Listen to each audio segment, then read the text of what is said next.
Hello friends, Namaskar, Pranam. Welcome to Dr.RAjeshverma's YouTube channel, and in this particular video we'll be talking about or we'll be discussing the factors that leads to the forgetting. Now let us move with the meaning of forgetting. The literary meaning means fails to remember.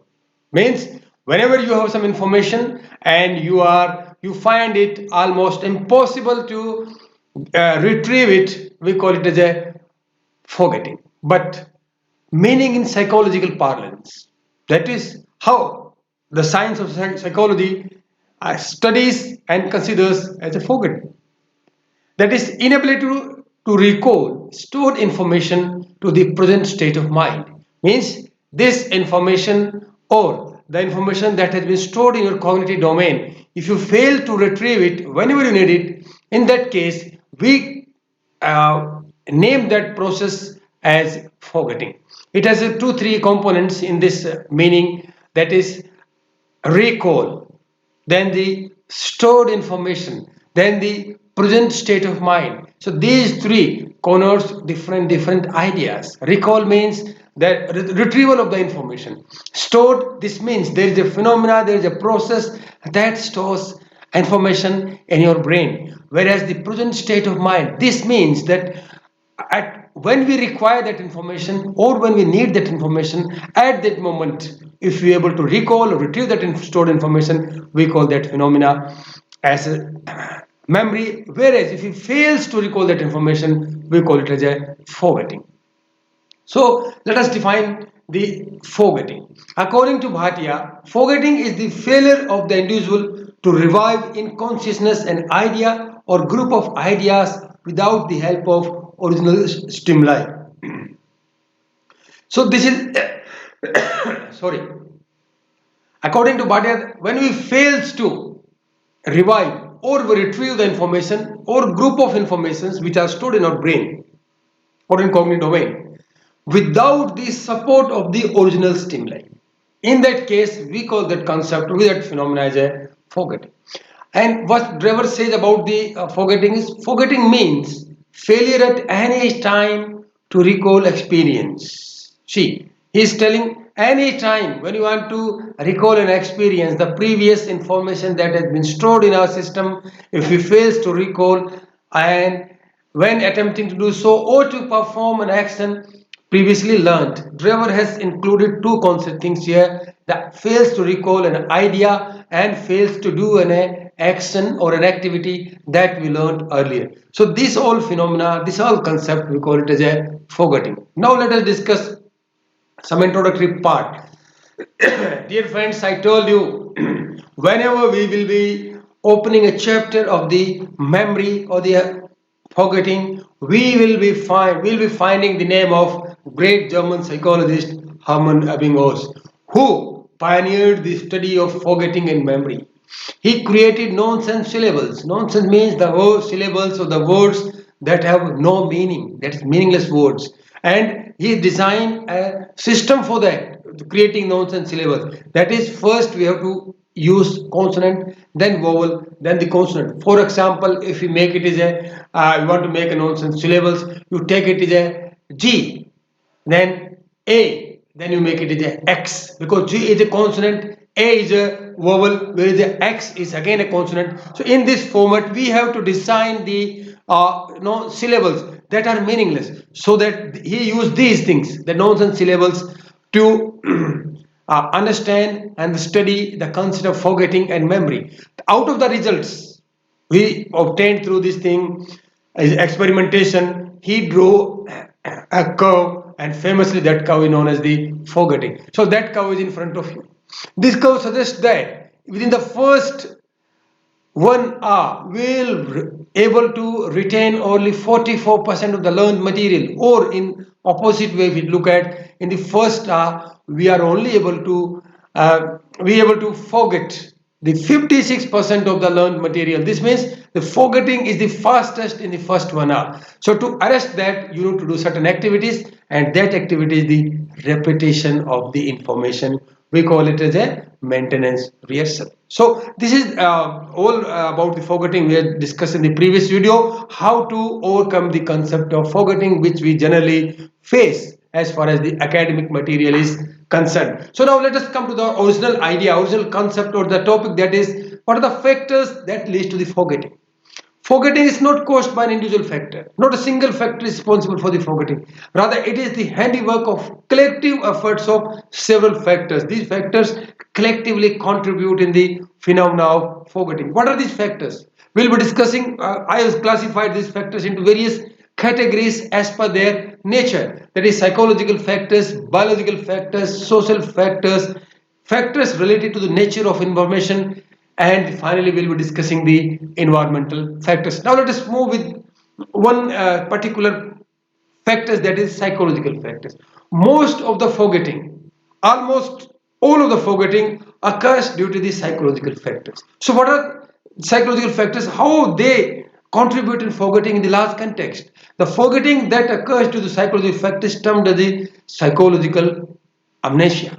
So these factors are, someone first is the encoding failure. The first step where there is no encoding occurs as for the information which we are receiving through our sensory organs is concerned. If we fails to encode that information, certainly we won't going to be store that information, and the forgetting is the eminent phenomena. Then comes the storage failure, the second step of the information. If your hippocampus doesn't encode the information, or if your hippocampus encodes the information, but there is no storage facility, if you do not store that information, or that information is not stored in your cognitive domain, certainly you are going to face the phenomena of the forgetting. Third one is the very important one, that is motivational forgetting. How an individual is so much motivated to forget. Suppression is conscious form of forgetting, while repression is unconscious form. So there is a two type of motivational forgetting. Sometimes we try to suppress an information, and sometimes we try to repress an information. Suppression means knowingly, consciously, you do not want to recall an information. You want to forget that information.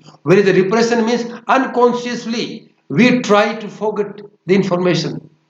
That is the repression. So this is a very pertinent and very important characteristic of forgetting, that is the motivational forgetting, and this is the psychological factor that leads to the forgetting. If there is a memories which are doesn't which you don't like to remember that memory, some incident or some past, you've seen some event. If you don't like that information, sometimes you need suppression. You want to suppress the fact, suppress the memory. So that is motivational forgetting. Sometimes your consciousness repress that memories, that you don't want that the information comes in the process domain or the social context. In that case, that too also we call as a motivational forgetting. And the next, that is reason or the psychological factor, is death of adequate cognitive processing, attention, focus. Means if we do not pay a particular attention, a specific attention to the information, or we do not engage in the processing the information, or we do not focus our attention on that information that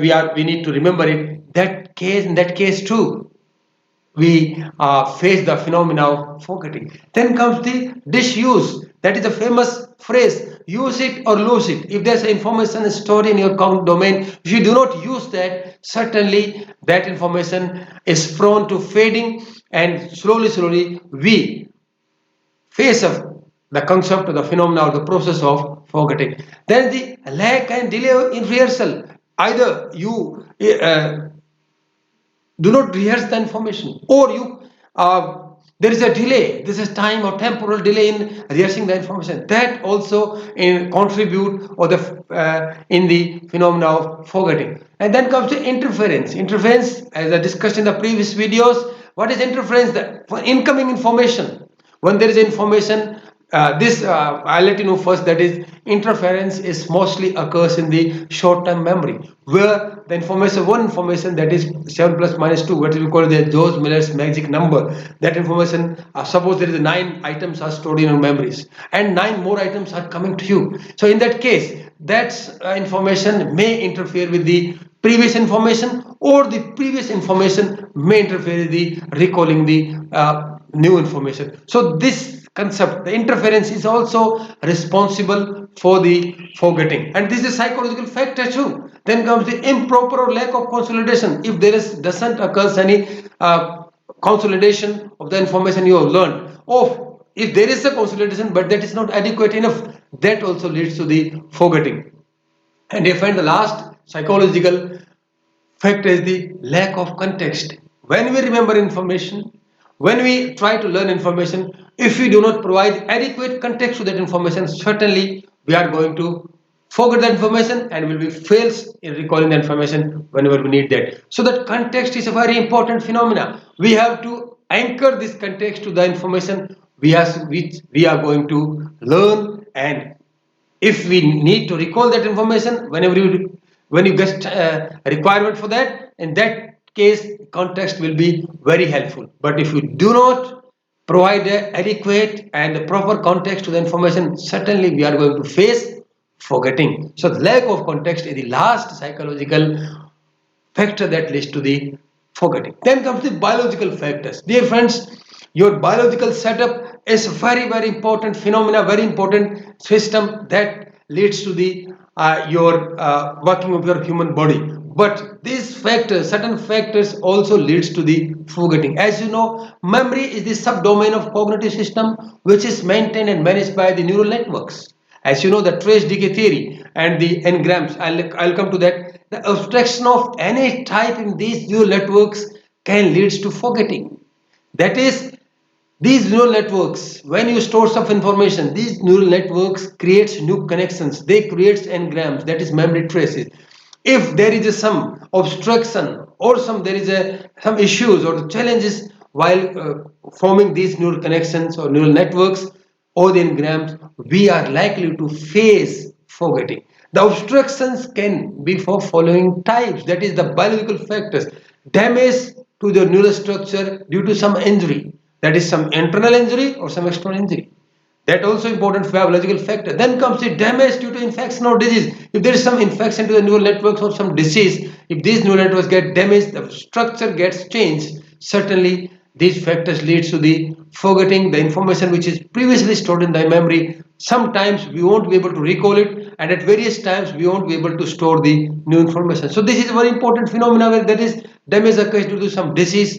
Then comes obstruction due to mental health issues. If there is psychological disorders, that they may occur, and that also leads to the forgetting because they interfere with your neural network and the biological structure or organic changes. And these organic changes which created during the learning stage, if this we won't be able to retrieve them, if we won't be able to track them, certainly we will face the forgetting. Damage due to a drug overdose. This is a very important thing where people engage in the substance abuse. Some drugs are being used for not used that abused by the individuals, and such individuals they face the concept of forgetting more often because these drugs they interfere with your organic or the neural structure. Then comes the damage due to trauma. If there is some trauma, if the individual face some such a situation which is traumatic one, that also can interfere with your biological structures and neural structures, and we are likely to face the concept of the forgetting. Then comes the natural decay due to aging. So this is a very important point here. When we age, and there is a developmental process.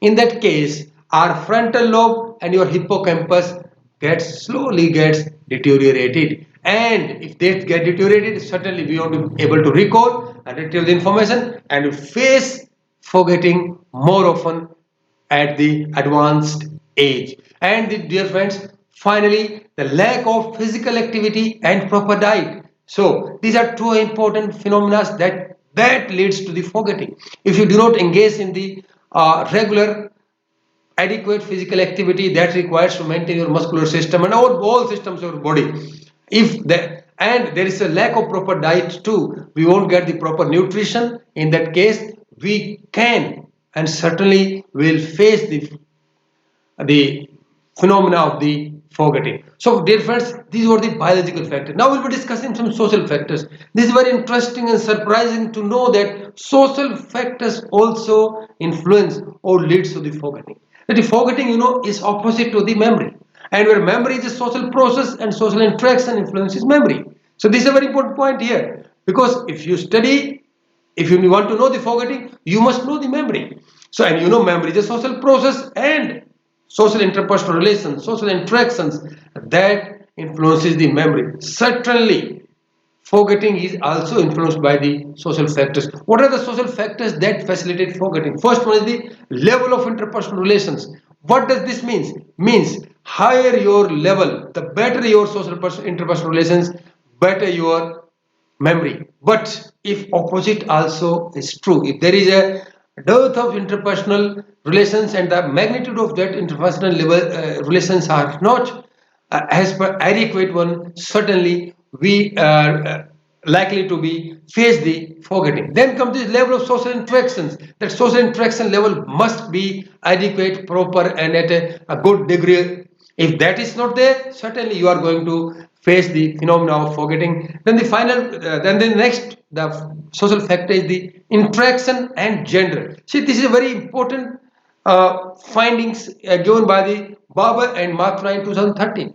What they say, the interaction gender, that is interaction with same gender, facilitates forgetting, while with different gender inhibits forgetting. So this is the important point here. So if you want to remember, if you want to learn some memory, you must follow this the research guidelines, the research outcomes. That is interaction with the same gender facilitate forgetting. Means whenever you are studying an academic information or any information, if you want to learn that information, if you share that information and if you interact during that learning stage, if you interact with the opposite gender, certainly you are going to store that information for the longer period of time as compared to the when you interact with the same gender. It's a very important findings. So dear students, when you want to study, you want to prepare for examination, you just sit down in your college, in the college lawns, or where you find the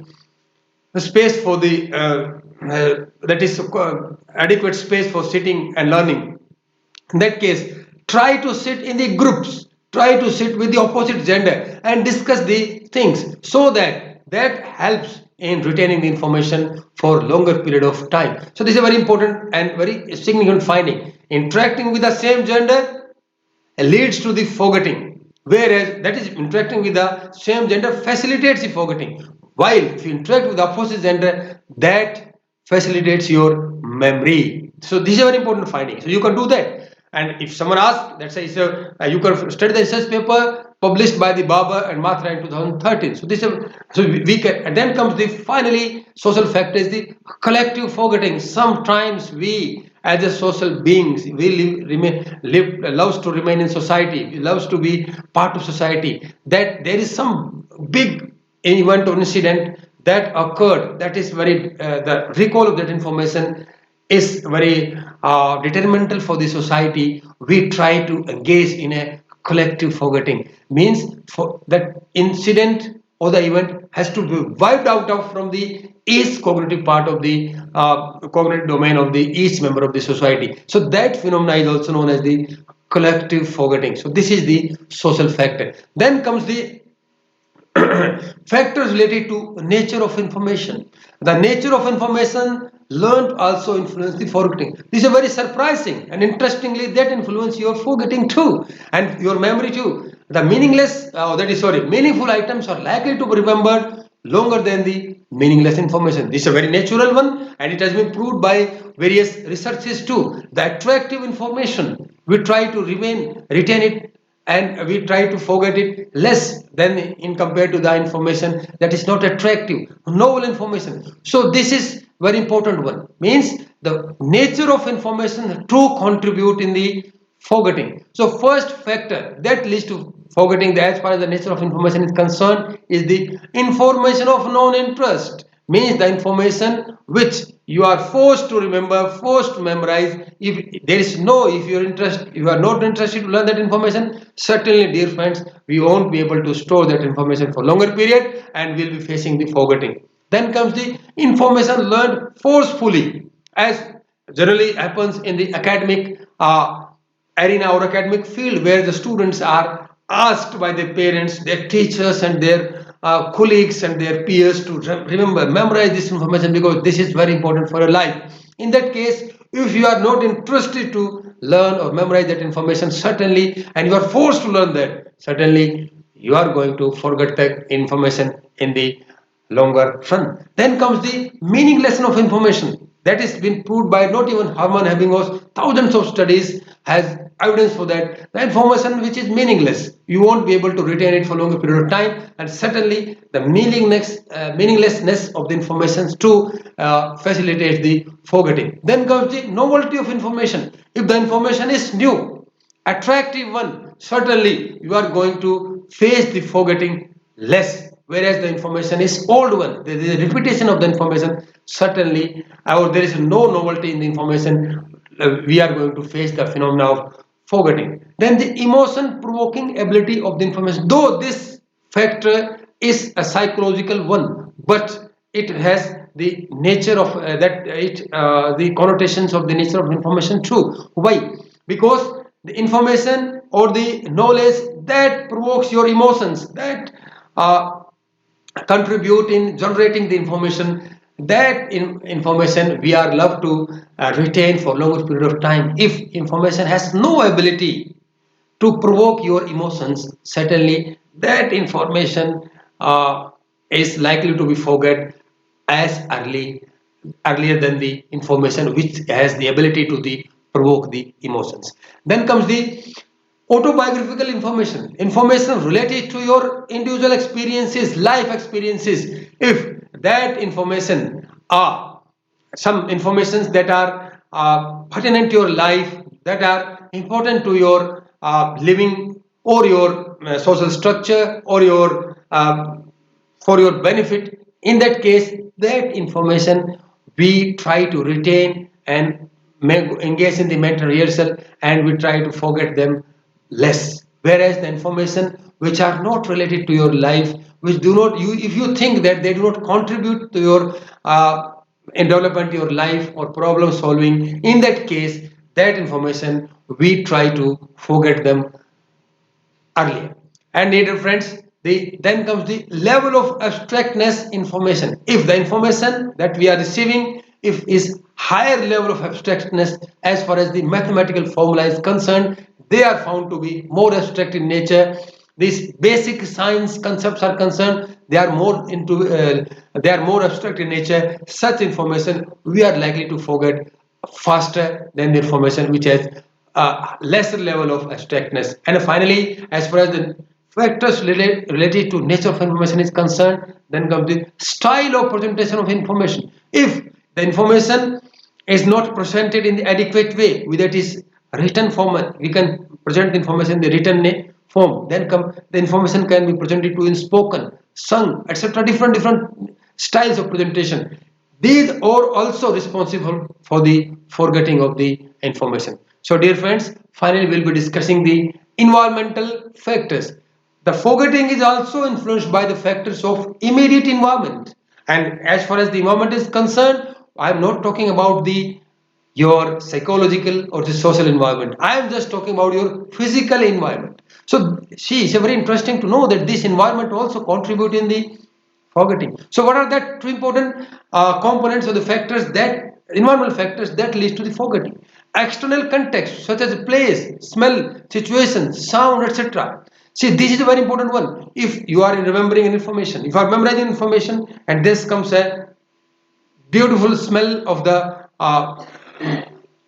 some halwa is being prepared in your kitchen. In that case, this is internally, this means it's immediate environment. So that also influence the your forgetting. Or some, if you are you learn something, and in that case that external context is not of your interest, in that case we are more likely to forget the learned material or the information. And the final environment factor is the shifting of physical locations that has been suggested by Radvansky et al. In 2010.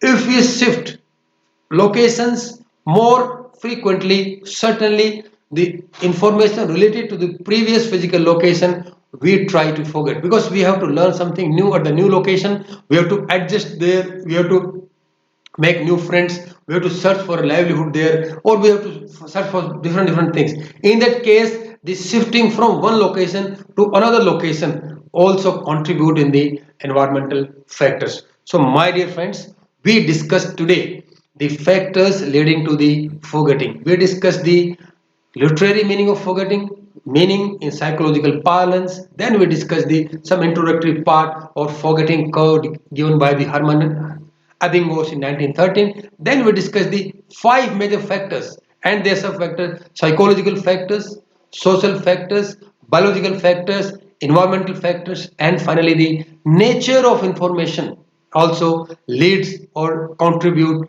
or some that influence the forgetting. So, dear my dear friends, these are my references. You can cross them. And in the next video, I will be available with a new and very interesting phenomena that is known as the mnemonics. How that information helps you in how that information will be helpful in memorizing the event. So our next discussion will be mnemonics. So my dear friends, if you want to say something or if you like this video, kindly share with others. But if you dislike it, share with me. You can share, you can write in my comment box, as well as you can email me at varmasudit@yahoo.com. I always appreciate your comments, whether they may be critical one or appreciate one. Thank you, my dear friends, watching this video.